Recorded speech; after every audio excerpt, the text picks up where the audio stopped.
Welcome to the 94th episode of I Wrote This News. Today is Thursday, April 14th, 2022. We're in the home stretch. Here's your news. Story number 1, is that you, Mr. Obvious? U.S. President Joe Biden said for the first time that Moscow's invasion of Ukraine amounts to genocide. As President Vladimir Putin said, Russia would rhythmically and calmly continue its operation and achieve its goals. Biden told reporters as he prepared to board Air Force One, quote, "Yes, I called it genocide because it has become clearer and clearer that Putin is just trying to wipe out the idea of being able to be Ukrainian, and the evidence is mounting." Biden has repeatedly called Putin a war criminal, but delivering a speech at an ethanol plant in Iowa earlier on Tuesday, the U.S. president escalated his rhetoric to accuse Russia of genocide. Biden said, quote, "We'll let the lawyers decide internationally whether or not it qualifies, but it sure seems that way to me." Hello and welcome to the Mr. Obvious Show. I'm your host, Mr. Obvious. Let's go right to the phones. Sounds just like him, yeah. Yeah, hello, Mr. Obvious Show. Hello. Is this Mr. Obvious? Speaking. Wikipedia says that any of the following constitutes a war crime: intentionally killing, unnecessarily destroying civilian property, wartime sexual violence, and flouting the legal distinctions of proportionality and military necessity. Many towns Russia has retreated from in northern Ukraine were littered with the bodies of civilians killed in what Kiev says was a campaign of murder, torture, and rape. Moscow's nearly 7-week-long incursion, the biggest attack on a European state since 1945, has seen more than 4.6 million people flee abroad, killed or injured thousands, and left Russia increasingly isolated on the world stage. The Kremlin says it launched a special military operation on Feb. 24 to demilitarize and denazify Ukraine. Kiev and its Western allies reject that as a false pretext for the invasion.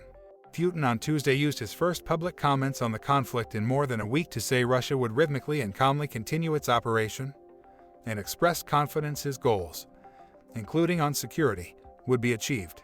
Ukrainian President Volodymyr Zelensky mocked Putin in an early morning address on Wednesday. How could a plan that provides for the death of tens of thousands of their own soldiers in a little more than a month of war come about? Yeah, that's a nice plan you've got there, Comrade Putin. Story number 2, today's forecast: sunny with a chance of gigantic coronal mass ejections. The corpse of a sunspot exploded Monday, April 11th, triggering a mass ejection of solar material that is headed in Earth's direction.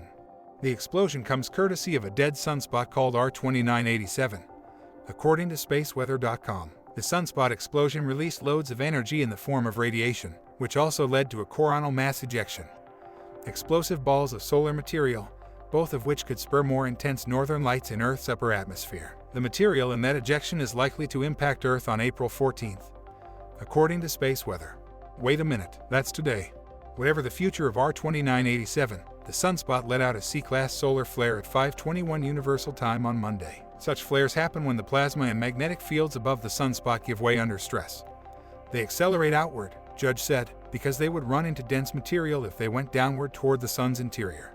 C-class flares are fairly common and rarely cause any impacts on Earth directly. Sometimes, as with today's eruption, solar flares can trigger coronal mass ejections, which are huge eruptions of plasma and magnetic fields from the sun that travel outward into space at millions of miles per hour. So, be sure to wear your sunscreen, folks. April 14th is the 104th day of the year in the Gregorian calendar. 261 days remain until the end of the year.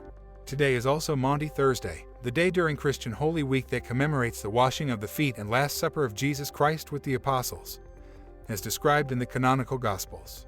It is the 5th day of Holy Week, preceded by Holy Wednesday and followed by Good Friday. Maundy comes from the Latin word mandatum, or commandment, reflecting Jesus' words, quote, "I give you a new commandment." Now it's time for On This Date in History. On this date in 966, after his marriage to the Christian Dubravka of Bohemia, the pagan ruler of the Polans, Mieszko I, converts to Christianity, an event considered to be the founding of the Polish state.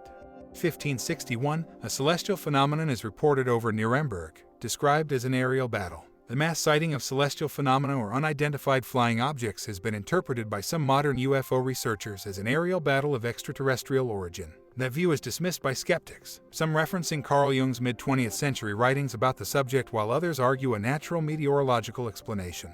A broadsheet news article printed in April 1561 describes a mass sighting of celestial phenomena. According to the broadsheet, around dawn on the 14th of April 1561, Many men and women of Nuremberg saw what the broadsheet describes as an aerial battle out of the sun, followed by the appearance of a large black triangular object and exhausted combatants' spheres falling to earth in clouds of smoke. The broadsheet claims that witnesses observed hundreds of spheres, cylinders, and other odd-shaped objects that moved erratically overhead. The woodcut illustration depicts objects of various shapes, including crosses, with or without spheres on the arms, small spheres, two large crescents, a black spear, and cylindrical objects from which several small spheres emerged and darted around the sky at dawn.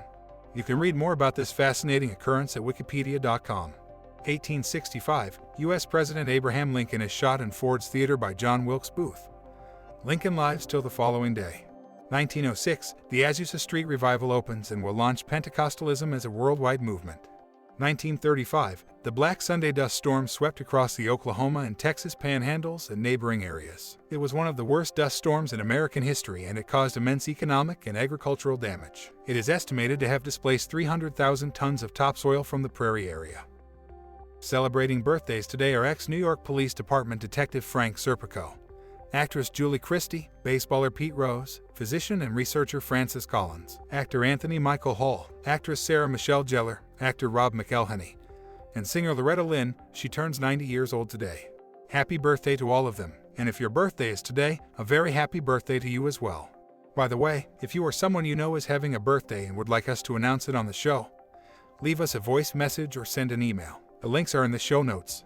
Today's news was brought to us by Reuters, LiveScience, and the coronal mass ejection to my Class C solar flare. Wikipedia.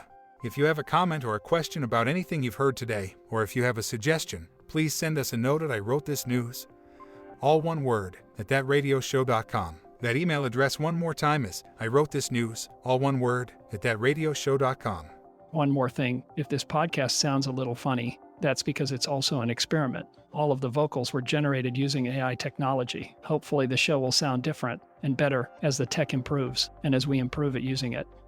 I'm Bob Meese, hoping you have an amazing day. We'll get together again soon.